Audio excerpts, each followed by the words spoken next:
November 26, 1869. Thanksgiving Day in Baton Rouge, Louisiana.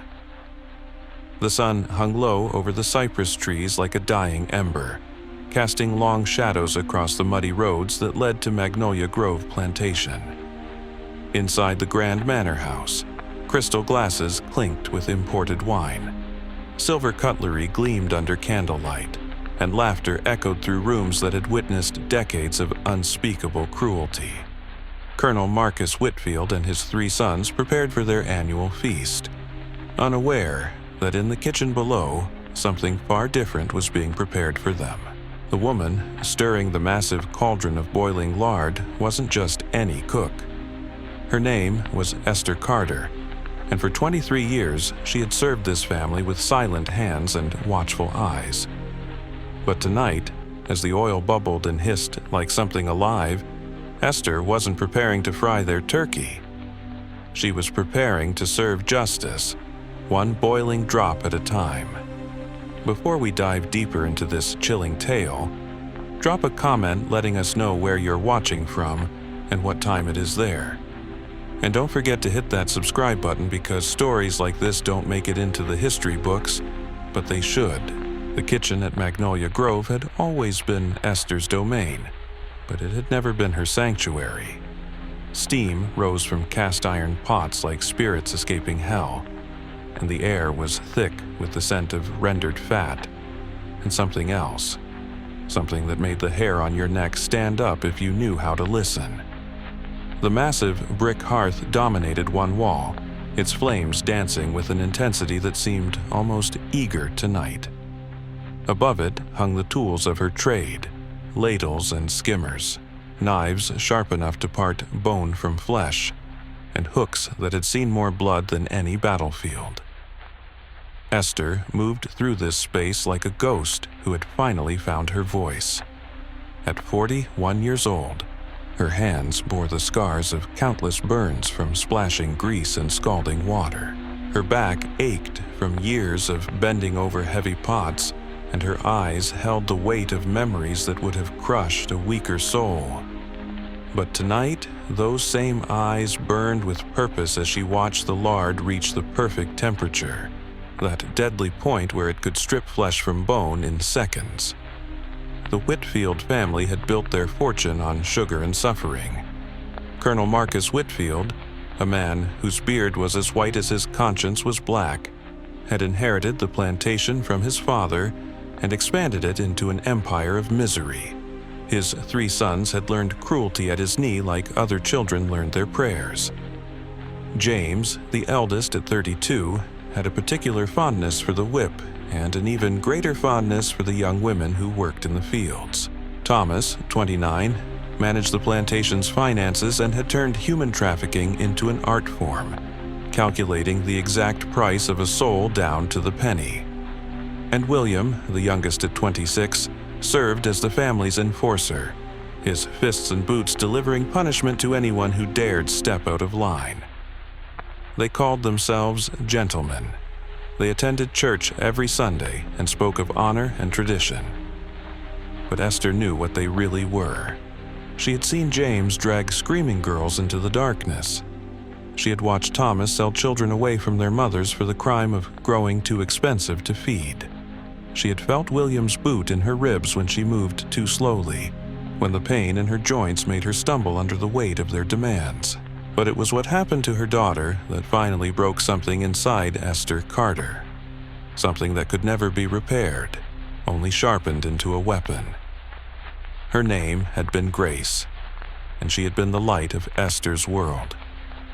Born on a spring morning when the magnolia trees were in full bloom, Grace had her mother's quick hands and her grandmother's bright smile. She was only 14 when James Whitfield noticed her. Only 14 when he decided she belonged to him. Esther had begged, had offered to take her daughter's place, had promised anything if they would just leave Grace alone. But her pleas fell on ears that had never learned to hear the cries of the enslaved. They took Grace on a Tuesday. Esther found her 3 days later in the slave quarters, broken in ways that could never heal, her spirit shattered like glass under a boot. Grace lived for another week, fever burning through her small body while Esther held her hand and whispered lullabies that couldn't chase away the nightmares. When Grace finally closed her eyes for the last time, something in Esther died with her. But something else was born, something cold and patient and absolutely without mercy. The funeral was small, just a handful of slaves gathered around an unmarked grave while Esther stood silent as stone. The Whitfields didn't attend, of course. They were too busy planning their next harvest, their next purchase, their next violation of everything decent in this world. But Esther remembered every face that wasn't there, every laugh that continued while her daughter rotted in the ground, every meal she was expected to prepare for the monsters who had destroyed her family. That night, alone in the kitchen where she had spent most of her adult life, Esther began to plan. Not wildly, not in a fit of rage that would burn out like a match in the wind. She planned with the same careful attention to detail that she brought to every meal, every sauce, every perfectly timed dish that had kept her valuable to the Whitfields all these years. She studied their habits, their preferences, their weaknesses. She learned when they were most vulnerable, when they would be gathered together, when justice could finally be served hot and without witnesses. For 3 years, she waited. 3 years of smiling when they praised her cooking, of nodding when they gave their orders, of pretending that her heart hadn't turned to ash in her chest. She watched James continue his predatory ways, watched Thomas sell more families apart, watched William break more bones with his casual violence. And with each atrocity, her resolve hardened like steel in a forge. The plan was elegant in its simplicity. Thanksgiving had always been the Whitfields' favorite holiday, a time when they could play at being a loving family while the people they enslaved served them course after course of stolen abundance. This year would be different. This year, the turkey wouldn't be the only thing getting cooked. The massive cauldron that now dominated the kitchen had been ordered specially for the occasion. Esther had told them it was for deep frying their Thanksgiving turkey, a new technique she had heard about from a cook in New Orleans.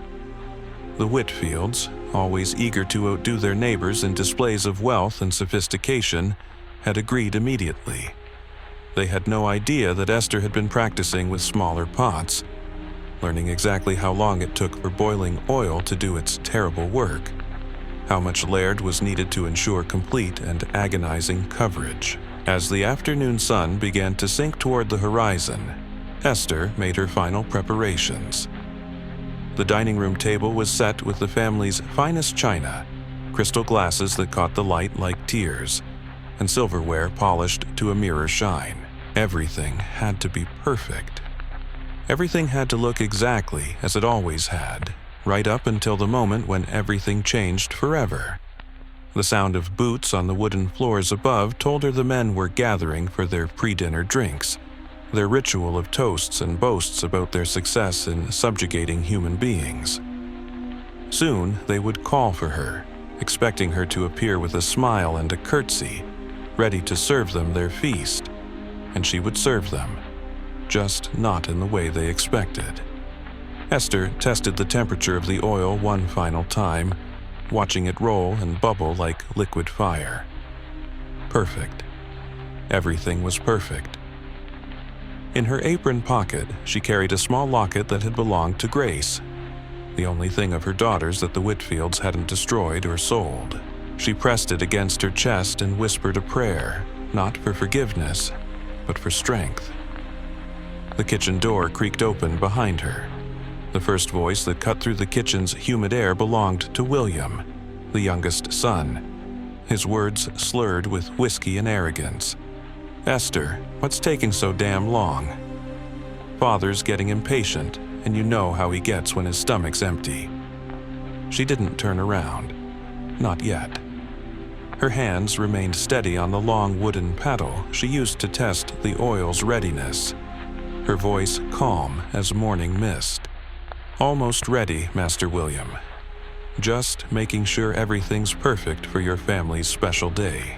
William stepped closer, his boots clicking against the brick floor like a countdown.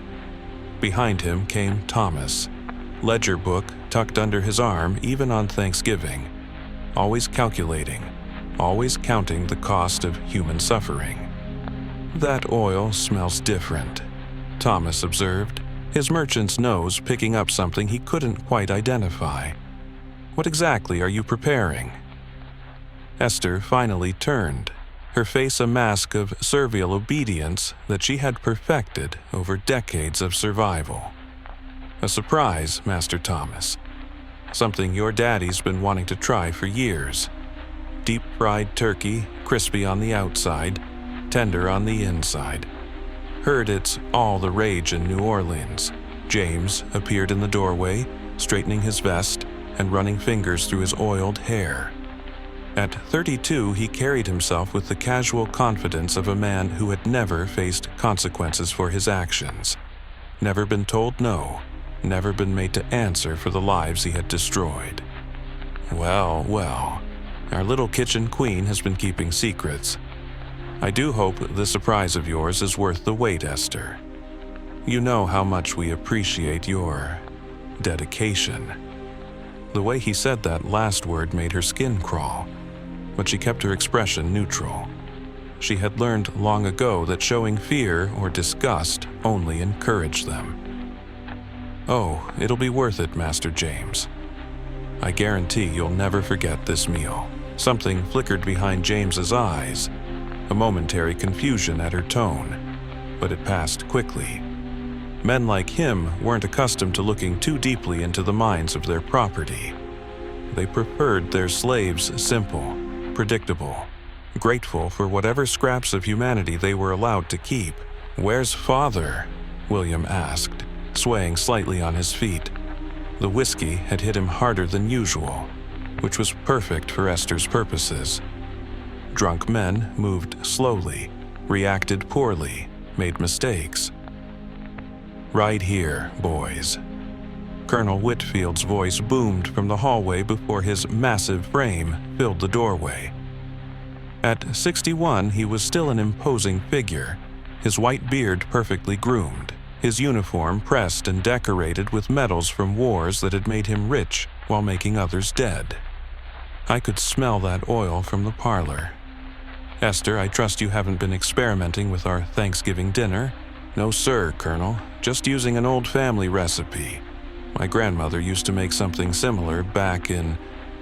She paused, pretending to catch herself before mentioning Africa, before reminding them that she had once had a family, a history, a life before they owned her. "Back where, Esther?" The colonel's voice carried a dangerous edge. He didn't like being reminded that his property had come from somewhere else, had once been free. "Back in Virginia, sir, before I came to serve your family." The lie slipped out smooth as silk. She had been born right here in Louisiana, had never known anything but the Whitfield plantation. But they didn't need to know that. They preferred their slaves to have simple, uncomplicated origins. The colonel nodded, satisfied with her answer. "Good. Now, boys, I believe it's time we let Esther finish her work. The smell alone is making my mouth water."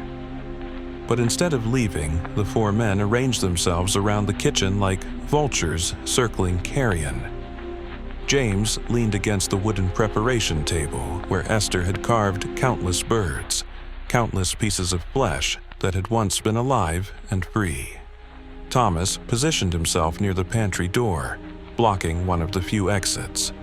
William swayed near the window, his hand resting on the sill for balance, and the colonel, the architect of all their misery, planted himself directly in front of the massive cauldron, close enough to feel the heat rising from the oil. "You know, Esther," the colonel said, his voice taking on that conversational tone that always preceded something terrible. "I was just telling the boys about how long you've been with our family. 23 years, isn't it? You've been here longer than some of my children have been alive." Esther kept stirring, kept her eyes on the bubbling surface that reflected the firelight like a window into hell. "Yes, sir, Colonel. It's been my honor to serve." "Your honor?" He chuckled, the sound like gravel grinding under a wagon wheel. "I do admire your attitude, Esther. So many of your people seem to think they deserve something more than what they've been given. But you understand your place in the natural order of things." Thomas looked up from his ledger. "Speaking of natural order, Father, I've been reviewing our inventory. Some of our younger stock is reaching premium age. We might want to consider selective breeding programs, maximize our return on investment." He was talking about people like they were cattle, about girls like Grace, about boys who would never grow up to know freedom, about babies who would be ripped from their mother's arms the moment they became profitable. Esther's grip tightened on the paddle, but her voice remained steady. "That oil's getting mighty hot, Masters. Might want to step back a bit. Don't want anyone getting burned." James laughed. "Worried about us, are you? How touching." "Don't worry, Esther. We can handle a little heat. We've been handling hot situations for years, haven't we, Father?" The Colonel's smile was cold as winter moonlight. "Indeed we have, son. Indeed we have. Why, just last month we had to handle that situation with young Moses, remember? Boy thought he could run, thought he could escape what he owed us. Didn't end well for him, did it? Moses had been 17, barely old enough to shave, when they caught him trying to reach the Underground Railroad. They made an example of him that the entire plantation witnessed, a lesson in what happened to those who dreamed of freedom. Esther had been forced to cook the meal served afterward, forced to feed the very men who had tortured a child to death for the crime of wanting to breathe free air. "No, sir," she replied quietly. "Didn't end well at all. That's the thing about this business," William added, his words thick with alcohol and stupidity. "You have to be willing to make the hard choices, to do what needs doing even when it's unpleasant. Not everyone has the stomach for it." The irony of his words hung in the air like smoke from the fire. These men, who spoke of having the stomach for cruelty, had no idea what was about to test their own stomachs, their own capacity to endure what they had so freely inflicted on others. Esther lifted the paddle from the oil and watched the golden liquid drip back into the cauldron. Perfect consistency, perfect temperature, perfect for what came next. "I think we're ready now, Masters. Would you like to see how this works?" The four men pressed closer, drawn by curiosity and the arrogance that came from never having reason to fear anything in their own home. They had no idea they were gathering around their own funeral pyre, no idea that the woman they had dismissed as property was about to remind them that every human being, no matter how beaten down, retained the capacity for justice. "Show us, Esther," the Colonel commanded. "Show us this miracle of modern cooking." She smiled then, really smiled, for the first time in 3 years. "Yes, sir, Colonel. I'd be happy to show you exactly how this works." The paddle in Esther's hands felt different now, heavier somehow, as if it carried the weight of every prayer that had gone unanswered, every scream that had echoed through these walls without consequence. The oil bubbled beneath it like liquid vengeance, each pop and hiss a promise being kept. "Now, Masters, the secret to proper deep frying is getting the subject completely submerged," she said, her voice steady as Sunday scripture. "Can't have any part sticking up above the surface or it won't cook even." Colonel Whitfield nodded approvingly, leaning forward to peer into the cauldron. The heat rose to meet his face like an old friend. "Makes perfect sense. We want that bird cooked through and through, don't we, boys?" James stepped closer, drawn by the spectacle. "How long does it take, Esther?" This process of yours? Oh, not long at all, Master James. Once something goes in, it happens real quick. Maybe 30 seconds, maybe less, depending on the size. She tested the oil's surface with just the tip of the paddle. It was ready. More than ready, it was hungry. Thomas glanced up from his ledger again, always the businessman.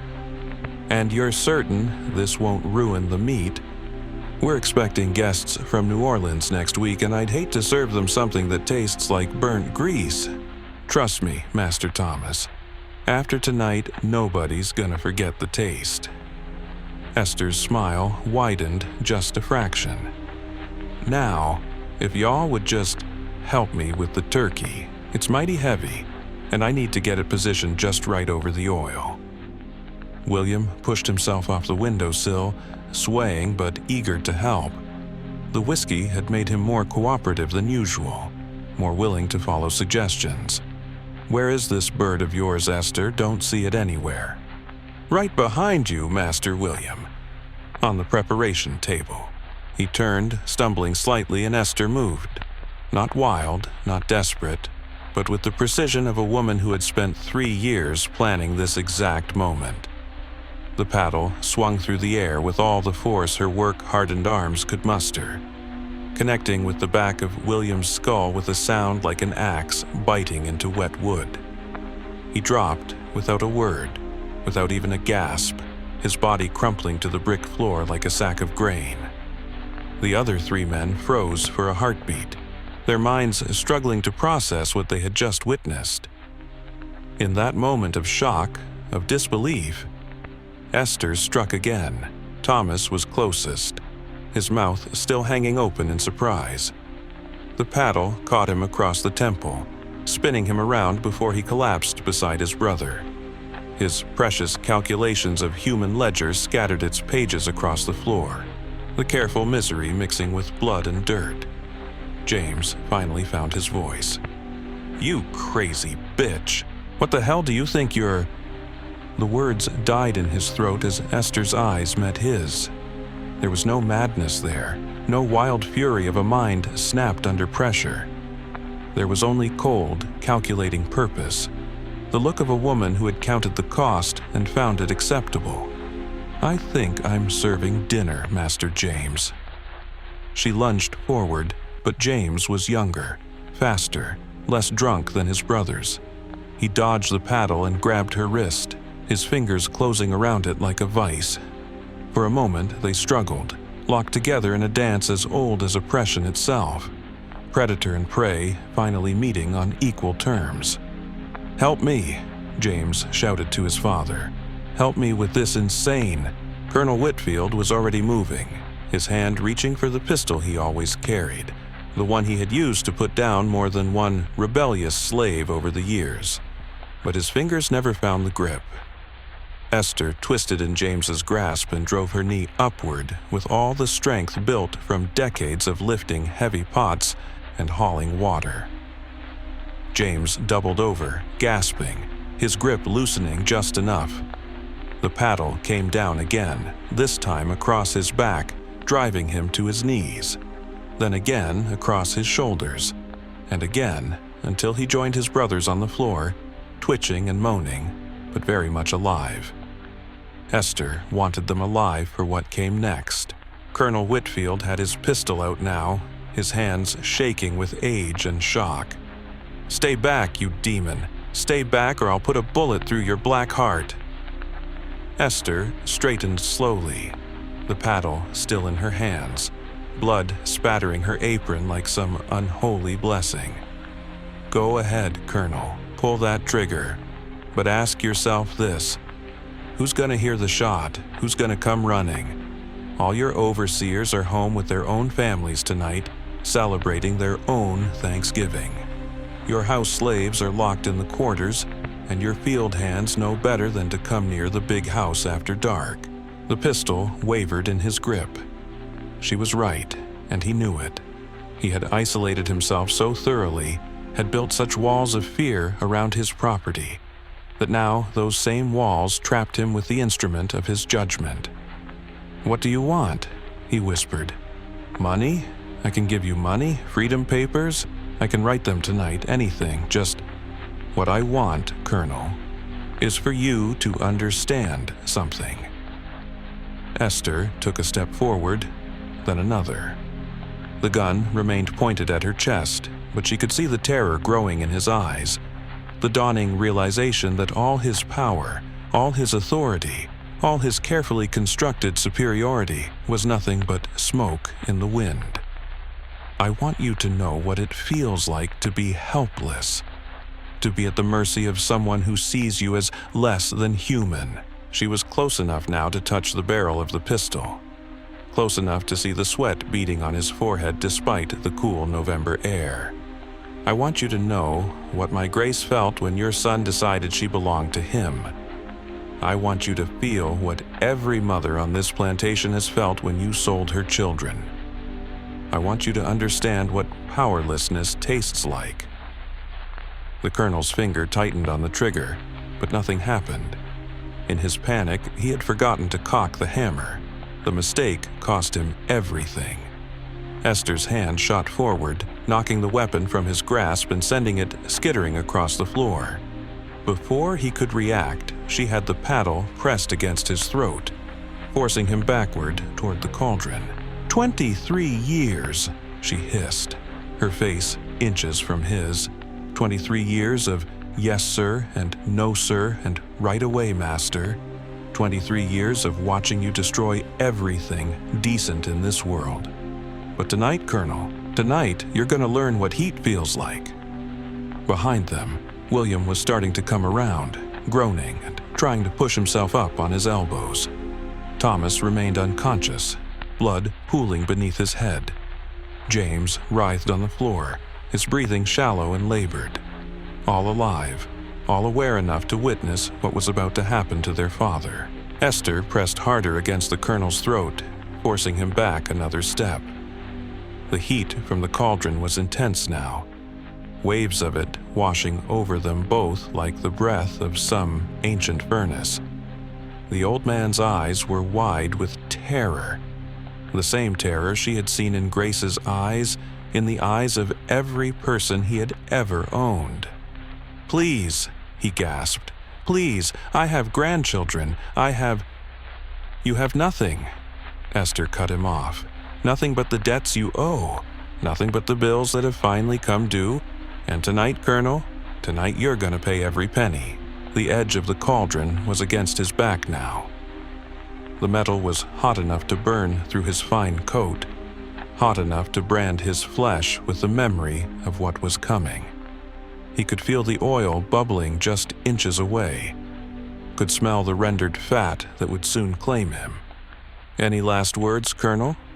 Any final commands for your faithful servant?" His mouth moved, trying to form words, trying to find some combination of syllables that might save him from the fate he had earned through decades of cruelty. But no words came, only a strangled whimper, the sound of a man finally understanding that his time as master was over. Esther looked down at James, who was watching with growing horror as he realized what was about to happen to his father. "Don't worry, Master James, your turn's coming real soon." Then she pushed. The Colonel went over backward into the cauldron with a splash that sent droplets of boiling oil flying across the kitchen like liquid fire. His scream started before he hit the surface and continued long after he should have been able to make any sound at all. It was a sound that seemed to come from somewhere deeper than his throat, deeper than his chest. A sound that rose up from the very core of what he was and announced to the world that Marcus Whitfield was learning what it meant to burn. The oil embraced him like a lover, covering every inch of his body in molten agony. His uniform caught fire first, the brass buttons blackening and melting into his flesh. His beard went next, the carefully groomed white whiskers curling and disappearing in puffs of acrid smoke. His skin bubbled and peeled, layers of epidermis sloughing off to float on the surface like some obscene soup. But he didn't die quickly. The oil was hot enough to cook flesh, but not hot enough to stop a heart immediately. For nearly a minute, Colonel Marcus Whitfield experienced every sensation that his victims had felt, every moment of helpless agony that he had inflicted without thought or mercy. His hands clawed at the sides of the cauldron, but the metal was too hot to grasp, too slippery with rendered fat to provide purchase. James tried to scream, tried to call out, but shock had stolen his voice.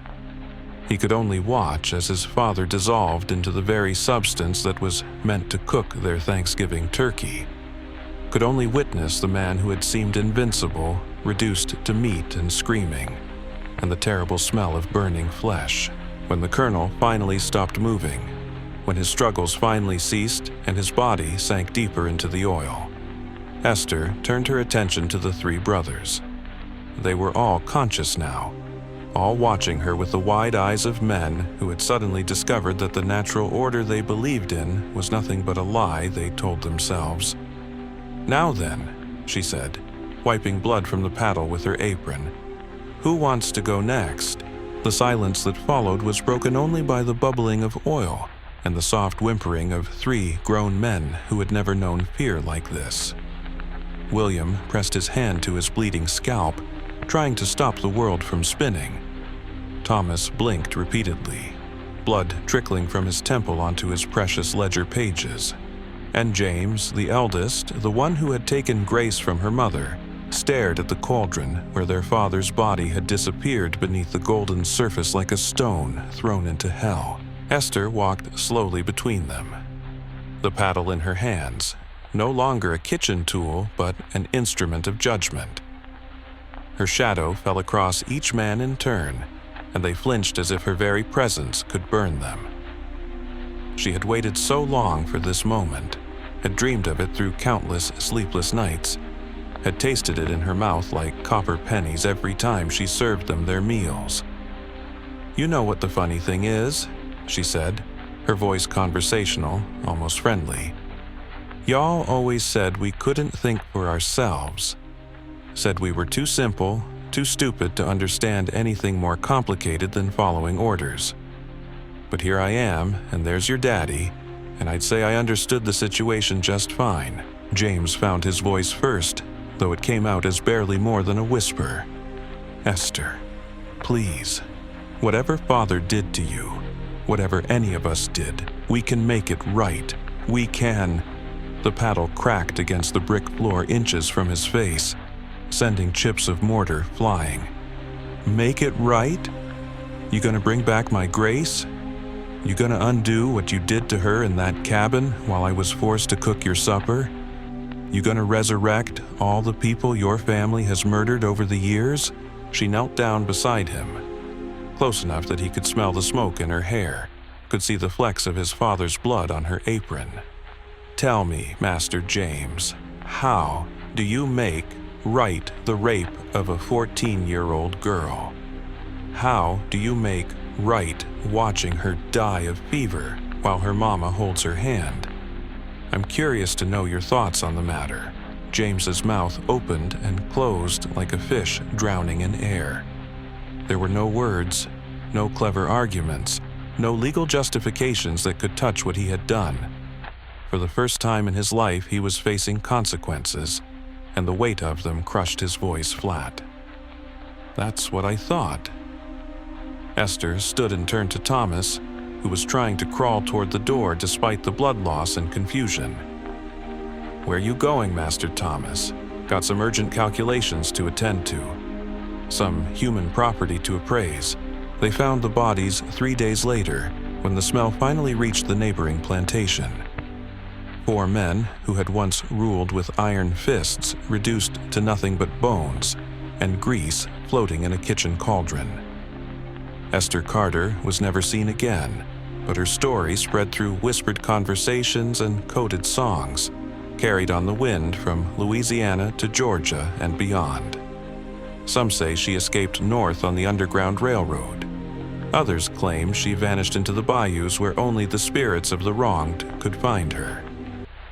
But every Thanksgiving since, when families gather around tables heavy with abundance built on others' suffering, those who know the truth remember Esther Carter The cook who finally served justice hot and without mercy. Without mercy.